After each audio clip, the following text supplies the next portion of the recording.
Well, hello, and welcome to the webinar on creating indicators for the evaluation of digital learning projects.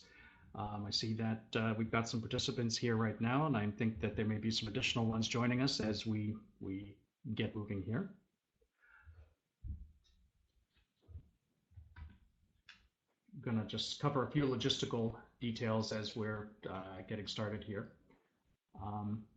First off, I'm sure that everybody's participated in webinars before, and this one's not going to work all that much differently from any other one. And what that means is that you all have your audio muted, but the way that you can interact with us is through typing in the chat window. I believe that there should be a window on everybody's screen on the lower left-hand corner.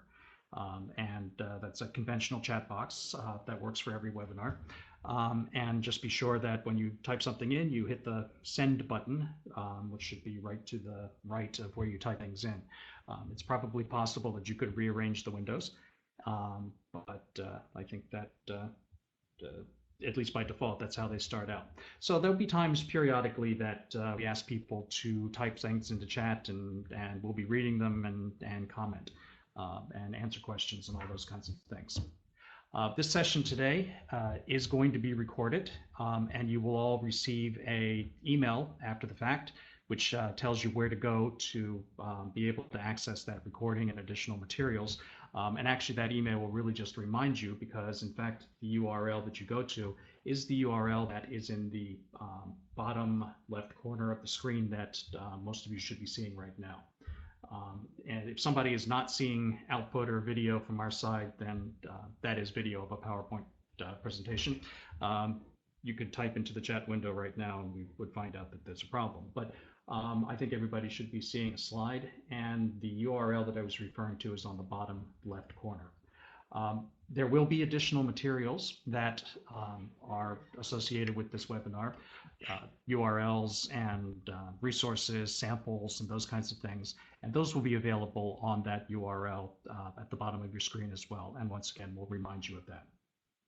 Interaction, we've covered that already. That is the best way to interact with us is to type to the chat window. There will be some places during the webinar today where we ask for specific input, and we'll actually pause and wait and look for things that you can type into the chat window for us. But also feel free to type as we go along if you have any questions or would like clarification on something, and we'll either stop and clarify right then, or we'll be able to catch it during the next question and answer break.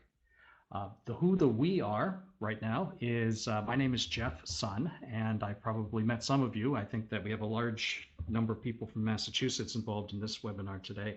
I've been working in Massachusetts for a number of years, and I believe have met a number of you through things like MassQ and other types of activities. Also with us is Jean Clark, who is one of the Sun Associates, and she will be actually handling the reading of the chat questions and filtering those and responding to those. And Jean has audio, so you'll hear her pipe up here from time to time. Hi, everybody, and thanks for joining us. Okay. All right, so without further ado, let's go ahead and get started. Just a bit about the time. This will absolutely be done by 1 o'clock today, depending on how many questions and how much discussion we get into. It may go closer to 1. If we have fewer questions and less discussion, it'll probably end a little bit before 1. But we know that people have places to go and things to do, so we'll move along here as efficiently as possible. So, just to get started, there we go.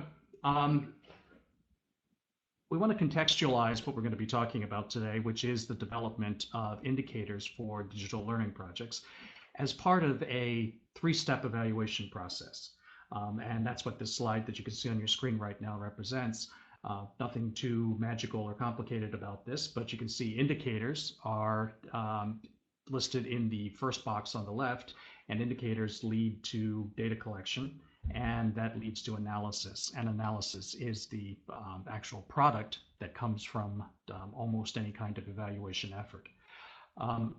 Some of you may have participated in an earlier webinar we did back in March, which overviewed all three of these steps. That is also available on the website, and you can find it by searching on our site, or we'll also provide a link back to that when you get the links from us. That session puts all of these things into the context of each other. Today, we're going to focus solely on development of indicators and only mention from time to time how that process or that piece of work connects to the other two pieces of the evaluation process. We will have follow-up sessions to this on data collection, and that would be all about how to do data collection, developing data collection instruments, and so on and so forth. That session, should you choose to join us for that one, would reference back to this one because, in fact, as we're going to be talking about repeatedly today, the data collection is entirely framed by what it is that one creates in indicators. And also we'll have a session on analysis and pulling it all together. And those will be announced, and you'll get some email about that as we develop those. So the first thing that we want to do is to talk a little bit about what an indicator is. And actually, I think that I need to skip ahead a couple of slides to do that. What is an indicator? An indicator is very simply a description of what it looks like when a goal is met. So this naturally surfaces the idea of goals and the fact that projects would have goals or initiatives would have goals. And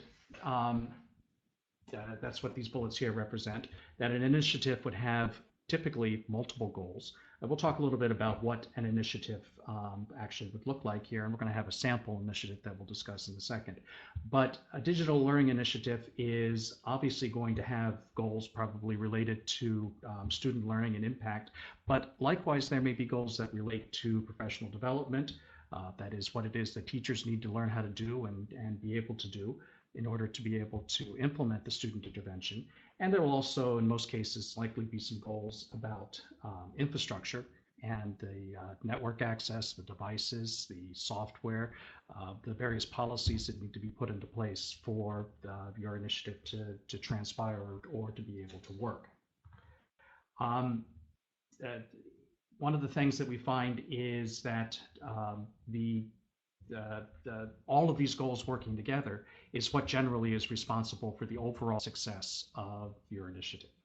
Now, I keep saying initiative. Let's go back a little bit and talk a bit about what we mean by digital learning initiatives and what kinds of things are we talking about here. We're talking about digital learning as an example of a number of different things. Technology-supported personalized learning environments might be one of the things that you would like to evaluate as a digital learning initiative. Blended learning initiatives are another example of things that people often come to the table saying that they would like to be able to evaluate those. And one of the things that we find that people are often very interested in using this evaluative process for is the evaluation of pilot and model programs. In fact, actually, the example that we're going to work through here in just a bit is one that focuses on a pilot or model program. But the basic idea there is that these are activities that a district or an organization may put into place in order to be able to test some of the concepts that you would later like to bring fully to scale. So we've seen people do things like run one-to-one initiatives or to pilot a new learning management system in just a few classrooms, and then to learn from that pilot through the evaluation process, and then later use that to bring the full project to scale. It would be useful, I think, maybe at this point to give you the opportunity to talk about some of the things that bring you to the table or bring you to this webinar, things that you might actually have liked to evaluate back in your own districts or have thought about using an evaluative process for. So we'll take a second here and let people type into the chat window examples of initiatives and projects that you might like to evaluate.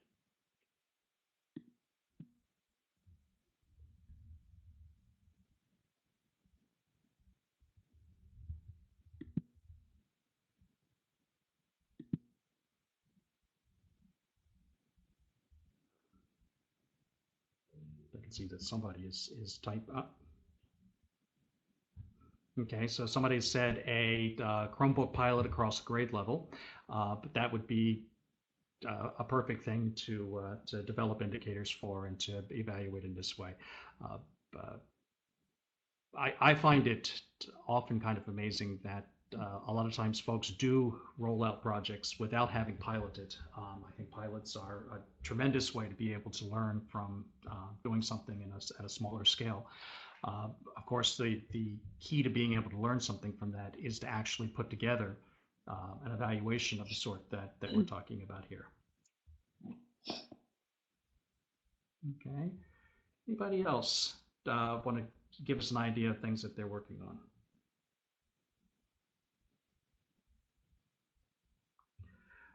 I see that somebody's saying that their district is piloting grade level devices. The second grade is piloting iPads, and fourth grade is piloting shared Chromebook cart.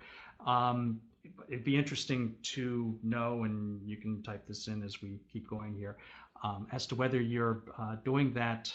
Are you comparing iPads to Chromebooks, or are you is the difference between the things that you're doing based on grade level and curriculum? Okay, good. And I see somebody else is doing the iPads. Terrific. I think one of the things that is good about this is that the various things that people are coming up with that they're piloting and thinking about evaluating definitely fit with the example that we're going to be using here as we walk through this. Okay, good. So, Jean, did you have anything that you wanted to add or comment on that? No, I think it's interesting. Just about everybody's got a pilot project, which this can hopefully be helpful in giving some information about. Mm-hmm. Okay, very good. So Great. Let's move on here. We talked a little bit about a second ago what an indicator is, and once again, just to review that, it's a description of what it looks like when the goals for your initiative or your project is met, and that most projects have multiple goals. Okay. Now, another thing that I'll call your attention to is the file that I emailed to everybody yesterday afternoon. If you didn't get a chance to get that, that's okay. We can continue on without it. But the URL that you see at the top of your screen right now, the bit.ly URL, is something that you can go to open up another browser window, I suppose, on your machine. If you did not get the example indicator matrix that I emailed to everybody yesterday, because we're going to reference that now as we start to go through some specific examples. Okay, just schematically, how indicators then fit into a project evaluation, and this sort of recapitulates something that was on the previous slide, but does it schematically. There's generally an overall description for your project, and in the sample matrix, those of you who have that in front of you, the project description is rather simply put, it's fourth and fifth grade students using interactive software on a classroom set of iPads. So those of you who are interested in piloting iPads, this is probably very directly relevant to you.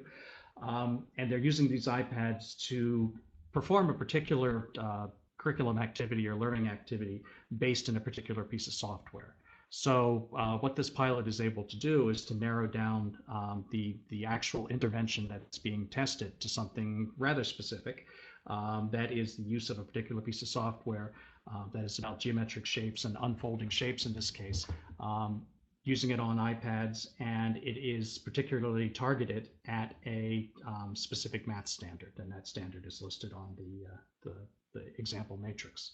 Okay, so that's the description of an activity, and once again, that could probably be very easily mirrored by some of the things that you guys are doing.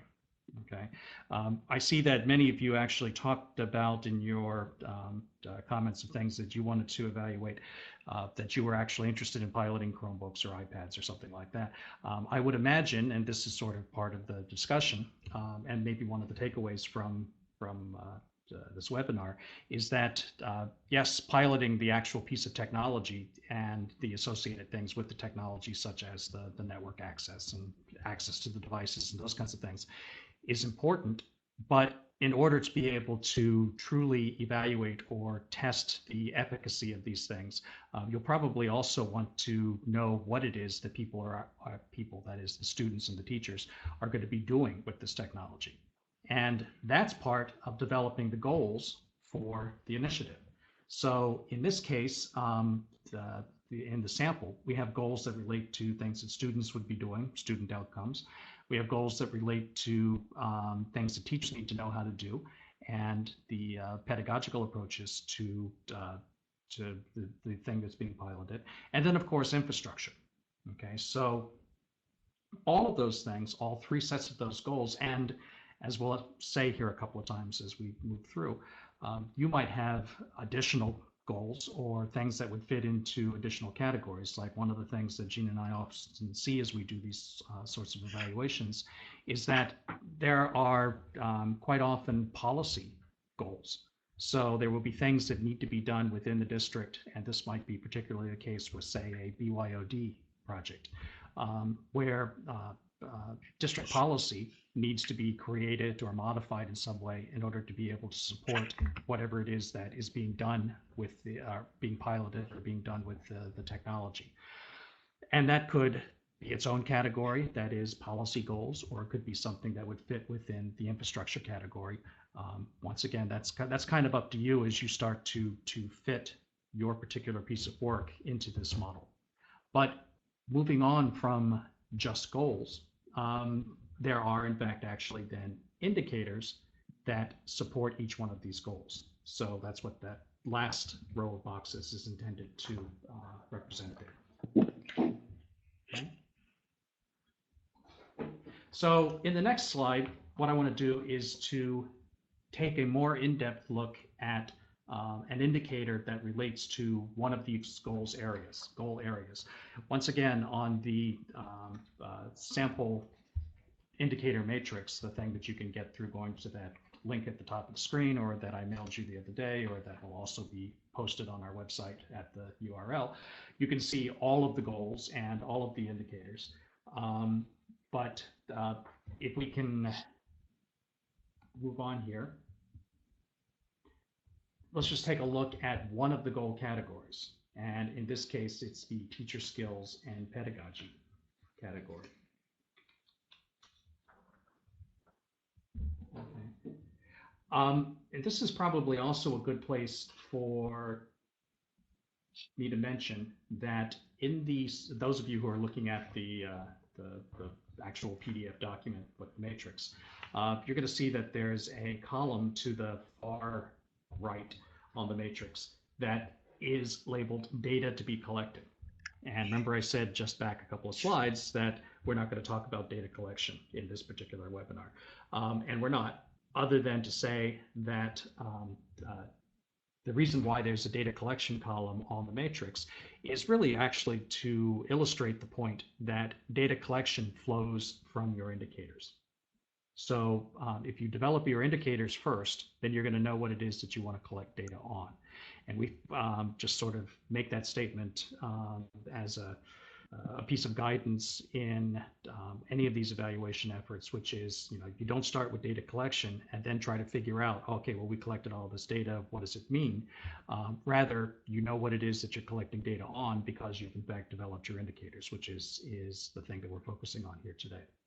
So in this particular example, under teacher skills and pedagogy, the goal for teachers in this case is that teachers use the unit materials, the lesson plans, software, hardware, so on and so forth, to support a student-centered, differentiated, collaborative learning experience for students.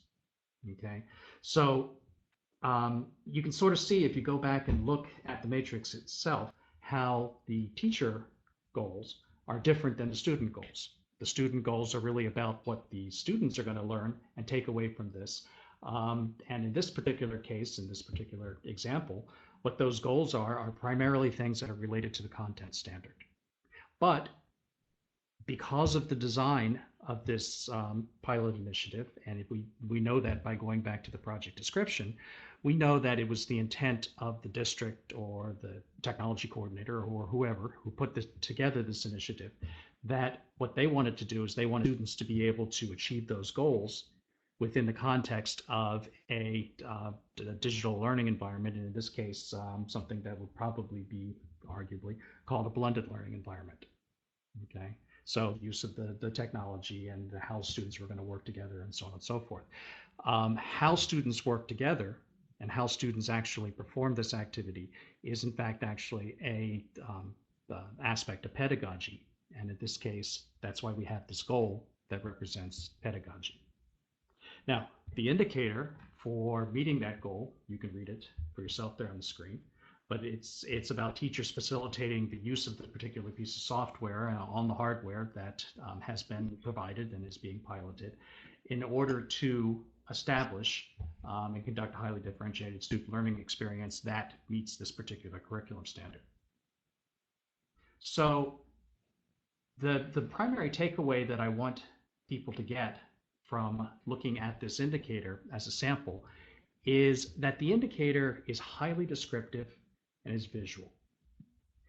It could certainly be longer than what it is that you see here on the screen right now, but the gist of this, the thing that we really want to make sure that you take away, is that an indicator represents what one would see, experience, be able to document as a result of the completion of that goal. Okay. And to mention the thing that we said we weren't going to mention, that is data collection, you can start to envision how, if that was your indicator, that teachers are doing these things that are shown there on your screen right now, that there would be a variety of different ways to document that stuff was happening. And that documenting that stuff was happening is the data collection process. Okay. Are there questions or comments that come from this? This is really sort of the meat of what it means to develop an indicator. We're going to talk about how you go about doing that in subsequent slides here, but that's what an indicator looks like in a project like this. Another thing that I didn't want to have too many slides here, so I didn't have the goals and indicators for the other three categories, or the other two categories in this case. But I think as you start to look at this sample matrix, you can see that the various indicators and the goals all work together to cover different aspects of this project or initiative. So there's relatively little in these indicators, for instance, like the one that you see and perhaps the one for students, that covers the specific use of the technology, other than to say that they would, in this case, that that there is going to be technology and this is what the technology is used for. But there's nothing there that says there's enough technology, or there's nothing there that says that it always works properly, or that the apps have been loaded properly and managed effectively, or so on and so forth. But those kinds of concepts would be covered under the infrastructure indicator as related to the infrastructure goal. So that's what we meant in the previous slide when we say that all of these things have to, the goals and the indicators work together to paint a solid picture of performance within the project.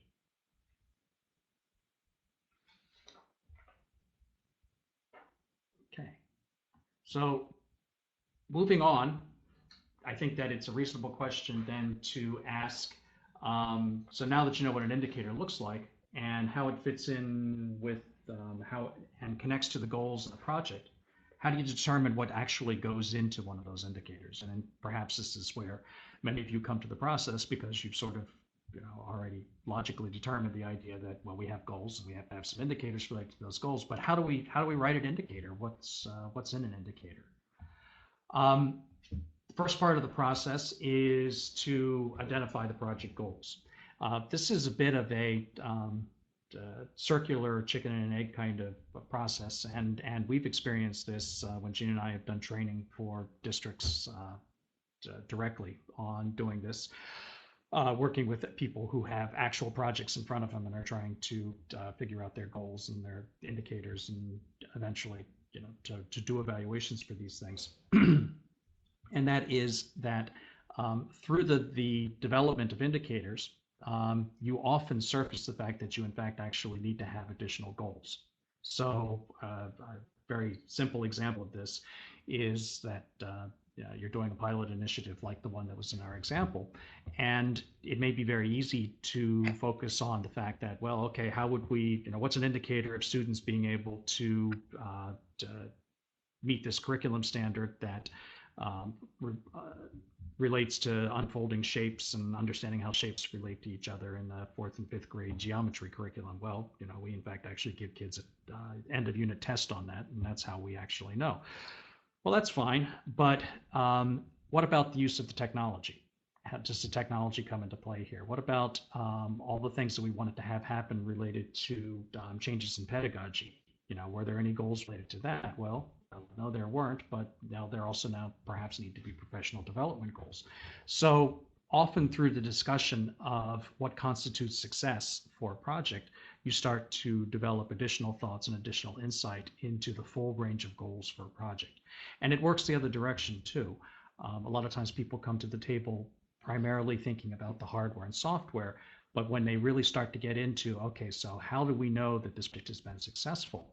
They realize that, well, boy, there's teacher training that's involved here. There's actual student changes in student behavior that are involved here. And all of those things actually become parts of the goals for your project. So identifying goals is clearly the first step to being able to figure out what your indicators are, because you in fact actually have indicators for your goals.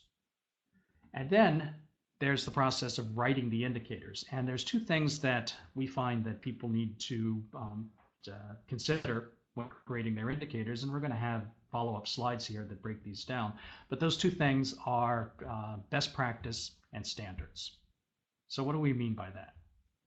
So in terms of best practice, there are resources on our website that discusses practices for digital learning, technology implementation, so on and so forth.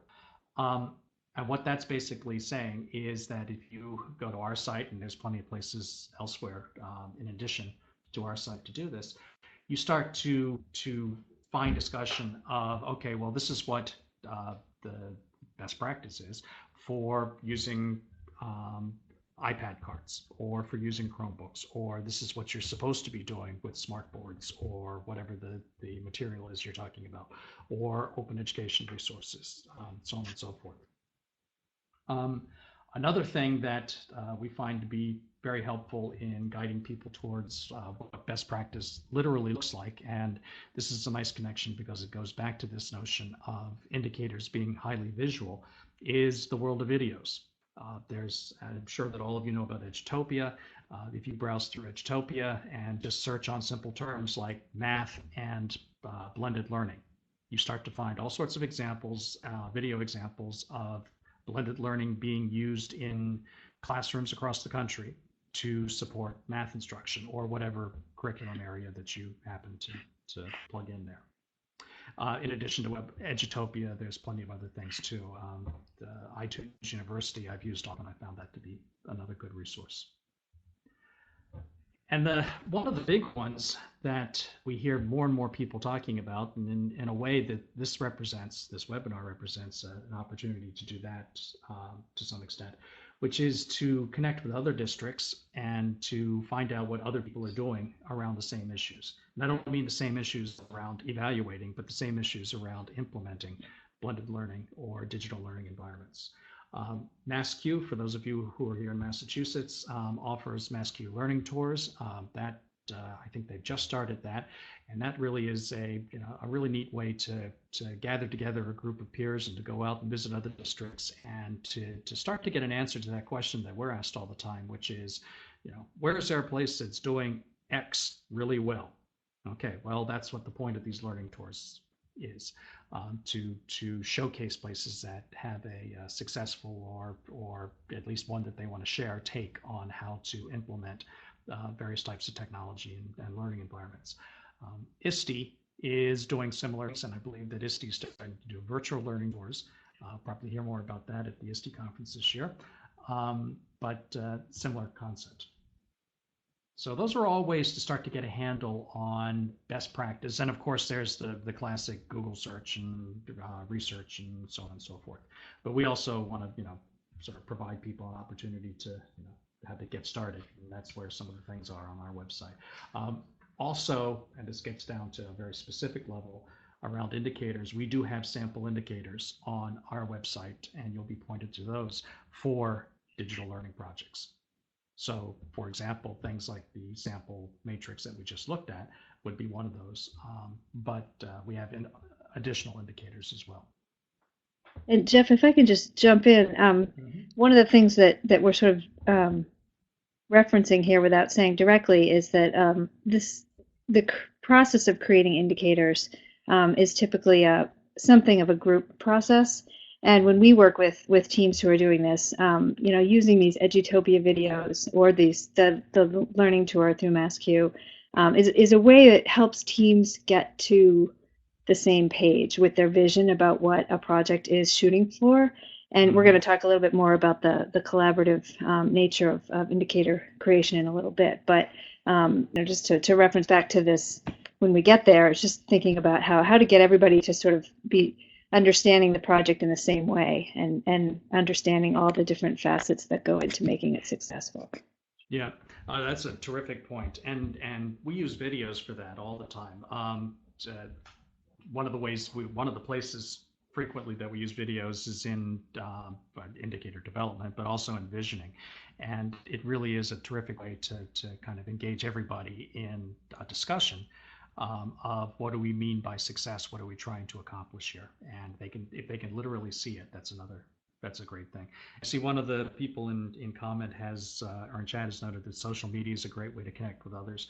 Indeed, Facebook, various educator groups. I'm a member of a whole slew of ISTE lists that are available to any ISTE member. And I think even MassQ has similar kinds of things. Standards is another good input. And by what I mean by input as far as or how standards can be a good input is in many cases, some of the things that you're shooting for as far as outcomes of your project is going to be the achievement of various standards. And those can be things ranging from curriculum standards to learning standards.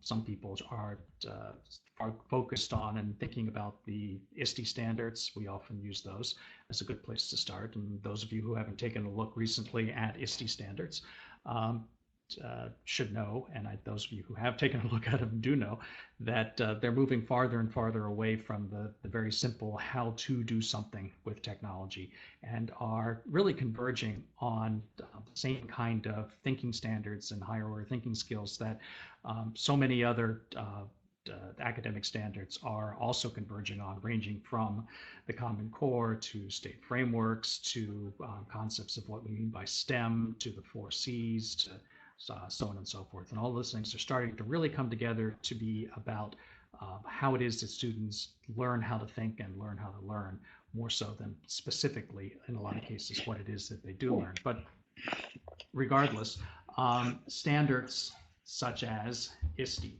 such as curriculum standards and frameworks, provide you with language in a lot of cases that can be very, very useful for describing outcomes and describing specific outcomes. Something that some of you may not have taken a look at yet, because it's a relatively new thing, but maybe some of you have, is standards related to digital learning materials and resources. And here, one of the things that I would point you to is a site called achieve.org, which has created some rubrics around open education resources. And actually, it just so happens that I'm otherwise today, when I'm not doing this webinar, involved in a state level meeting about open education resources. And really, the open education resources, which in a nutshell, are the variety of largely teacher-created materials that are licensed for teachers to be able to use and students to be able to use freely. Are the I don't know exactly how to describe it. It's almost like the fuel that is fueling the use of personalized learning devices and is basically moving or allowing teachers to move away from the use of static textbooks and traditional educational resources. So through being able to sift through this gigantic universe or growing gigantic universe of open education resources, you're able to facilitate a much more personalized learning experience for students because it's not like everybody has to use the same textbook anymore. And that probably doesn't do a whole lot of service to the open education resource concept, but I think you basically get the idea. But at any rate, this group, Achieve.org, has developed a set of rubrics for evaluating both the quality of said resources and also, and I think this is most germane to what we're talking about here today, how those resources are used. If you go to Achieve.org and look at their rubrics, there's 4 rubrics that are particularly useful. And one of these is about the efficacy of a resource as a digital educational resource. So, how is it organized? How is it accessed? What kind of level of interactivity does it have? And I think those are all good things if you review those to start to fit into the various indicators that you would be writing for what it is that students might be doing with some of the hardware that you might be piloting and basically the initiatives that you're piloting. Okay. The bottom line, though, with all of this is, once again, writing some sort of statement for your indicator that allows you to describe in as visual a way as possible as what you want to see when your initiative is successful. And as Jean mentioned a second ago, probably the most valuable way of getting to that point, that is being able to actually develop an image that describes success, is through a group process that you would engage in back within your district around your initiative.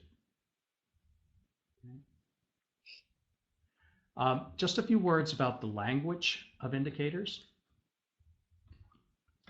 Indicators statements can contain a mix of both qualitative and quantitative language. Okay, so it's certainly conceivable to include things in your indicators that you would have to count or that you would grade or the number of things that you're going to see, as well as describing what it is that you're going to see. So you may have, as some of the samples did here just a second ago, indicators that talk about being able to see particular arrangements of students or how students are working together, okay? As well as knowing that there is a particular quantity of something that is available to students, such as there's enough iPads, or that there's sufficient number of apps, or so on and so forth, or that students in some cases actually receive a certain level of assessment around meeting a particular learning goal. In general, your indicator statements need to be declarative statements of success. And what we mean by that is that we try to discourage people from making comparative statements and indicators. And comparative statements would be like something along the lines of, more teachers are using X. Okay, well, what does more mean? More only is meaningful if, in fact, actually it's against a baseline.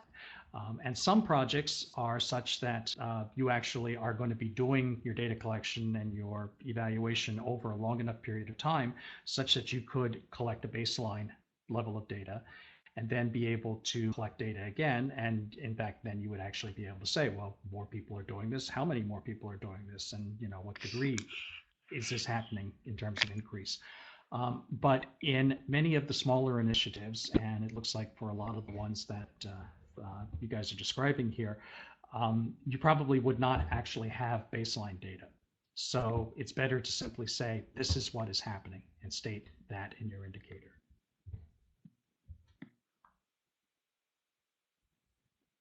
Okay, questions? And these would be questions that could go back to anything we've talked about in terms of the content of an indicator statement, how you go about developing these statements.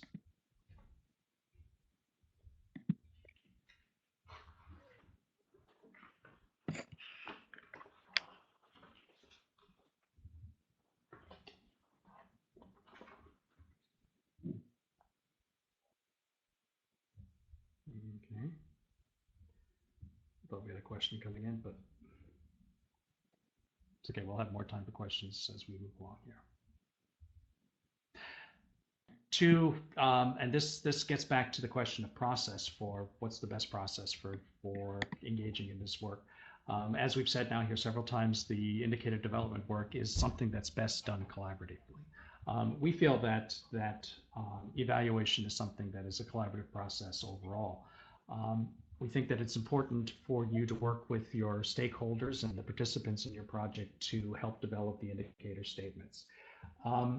And really, this whole idea of collaborative work to do this, and this is also an aspect of authentic assessment, we feel is particularly appropriate because collaboration, authentic assessment, those are all practices that in fact actually in most cases your digital learning initiatives are modeling as well.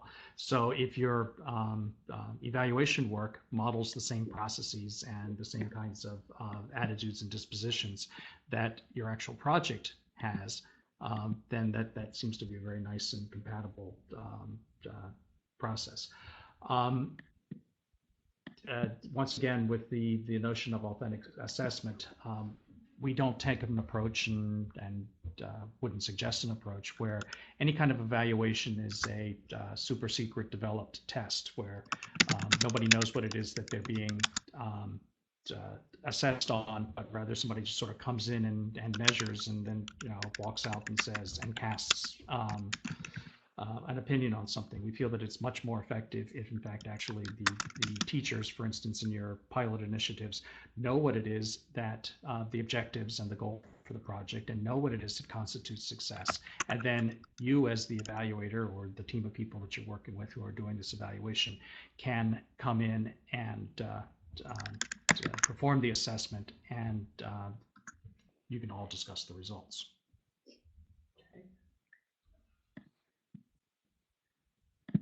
Another piece of the process, and this isn't something that has been labeled on this slide, but we just offer it as a suggestion here, is because we know that it's one thing to say that this is a collaborative process and needs to involve all these stakeholders and various other individuals. We know that in many cases, the people who are actually probably going to wind up feeling that it's their job to conduct this evaluation are you right now.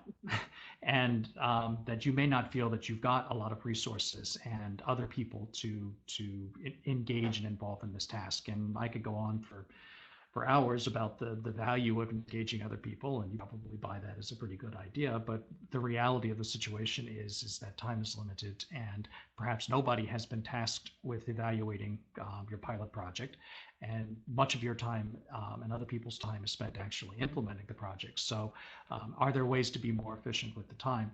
And that's where we feel that looking at samples and perhaps actually drafting some indicators, spending a little time thinking about what the goals are for your project, coming up with some draft indicators, and then presenting those to the larger group and gathering the discussion and having the discussion might be an efficient way of using people's time.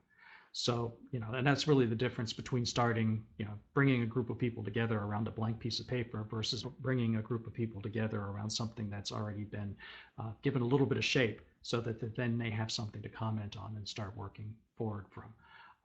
So to the extent that you can, and I mean you can frame up some of this work through resources that we're able to help you with and things like this webinar, and then bring it to a larger group of people in your districts, you'll probably make more efficient use of your time and actually be able to drive the evaluation effort farther ahead quicker. Okay. Questions, comments about that? I see we've settled one thing here on the website and pointed people towards the achieve.org rubrics. Okay, great.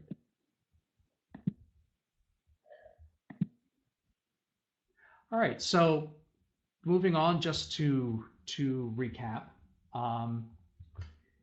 indicators are based on your goals. You need to have goals in order to have indicators. In order to have indicators, you need to have goals. So through thinking about your indicators, you are likely to surface additional goals. And through framing up your goals, that's going to set the framework for developing your indicators. Okay. Indicators drive and frame your data collection. So once you have your indicators together, then you can start to figure out, okay, so this is now what we need to collect data on. We need to have observations so that we can see X, okay? But X is defined in your indicator. We need to survey people so that we can find out what they think about Y, okay? Y is defined in your indicator. So having the indicators before you have the data collection is a crucial piece of the process. It saves time, makes your work more efficient, and makes it easier for you to provide an evaluation.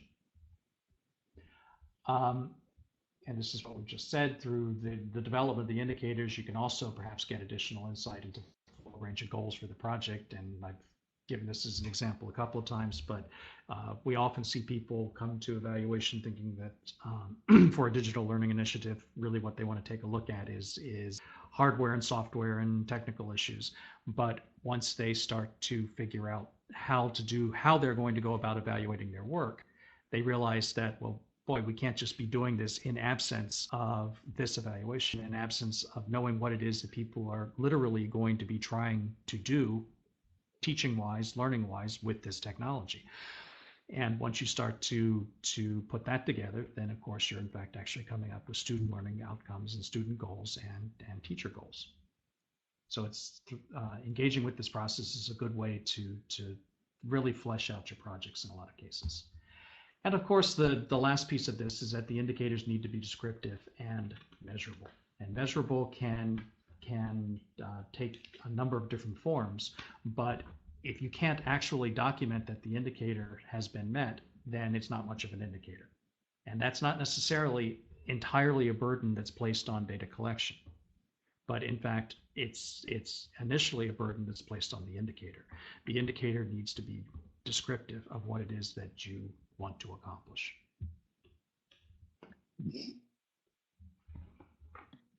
Okay, so once again, just to remind you how this fits into the overall evaluative context, indicators being the first step of a three-step process. Next would be data collection, and then analysis obviously compares the data that you collect back to your indicators. And the product of the analysis is the evaluation itself. This also may be, this could seem a little random, but probably a useful place to note that, because in fact, actually, one is not allowed to talk about evaluation if they don't use these terms, and that's formative and summative. This process is one that can produce either summative results or formative results. And it's not the process that is a formative process or a summative process, but it's what you do with the process that makes it formative or summative. So summative obviously being we did the thing, this is how it turned out. Formative being we're doing the thing, this is how it's working. And the same thing that we've been talking about here for the last 45 minutes around developing the indicators and collecting the data and doing the analysis. If you do that several times during the course of the implementation of your initiative, then that becomes formative until the last time that you do it, at which point it becomes summative. So this is in fact actually a very flexible process that can work for all of your evaluative needs. And the next session that we're going to do is going to focus on data collection, as we talked about before. Okay. So any questions here? This is the final question period, I think, before we wrap it up. As you're thinking about that, I'll just mention that those of you who are in Massachusetts, and I'm sure if you're in Massachusetts, you're affiliated with MassQ. MassQ has a program called MassQ Evaluators, and MassQ Evaluators would be a extended professional development activity that can be focused at, or is focused at the district level, or the level of bringing together a team of people from your district who are interested in developing an evaluation along the lines of what we've talked about. Jean and I are the facilitators for MassQ Evaluators, but it's a good way to sort of have hand-holding through the process of conducting your own evaluation of your own initiative. Those of you who aren't in Massachusetts, we can talk to you about doing something similar with you in your own district. If any of you are going to be at ISTE in Denver, I'm doing a 3-hour workshop on this subject as well, and that will actually cover more in depth on all 3 aspects of the evaluative process. That is the development of indicators, as well as the development of data collection, as well as wrapping it all together.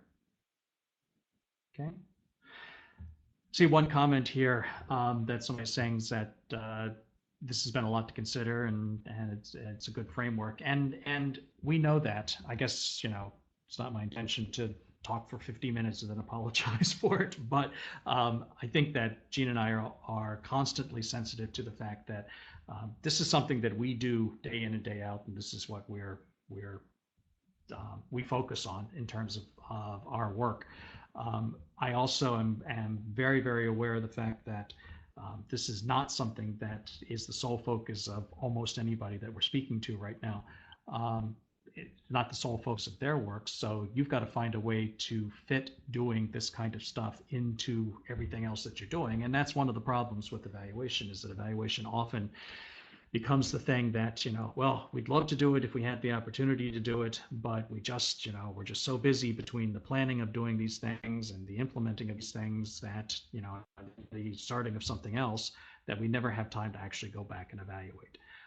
And I guess what I hope is through this kind of process, and to spend, the time that you've spent here today thinking about this, that you'll start to realize that there's probably ways that you can fit this work into your work without a whole lot more work, and that the benefits of doing it will outweigh the costs of doing it. The cost we're pretty aware of, and that's mostly time. But the benefits are such that you'll be able to gather data, which we think will help support and spur on your efforts as you continue to make them, and provide rationalization for a way for you to rationalize the work that you do. And substantiate and validate is probably a better word than rationalization. Yeah. All right. So if there's nothing else to add, Jean, did you have anything else that you wanted to add? I don't think so. Okay. Just tune in Terrific. for the next one if you have time to work on data for the next one. Yep, on data collection. And the last thing I'll say is that when we click the end the session button, you'll all be directed to a very short, I think it's just like a couple of questions survey that we would love you to fill out, that will help us understand, what we did well here, and hopefully give us some insight on how we can improve our work. So please do take the survey, and we'll be in touch with you with the resources and the URL and all that good stuff. And thank you very much for your time today.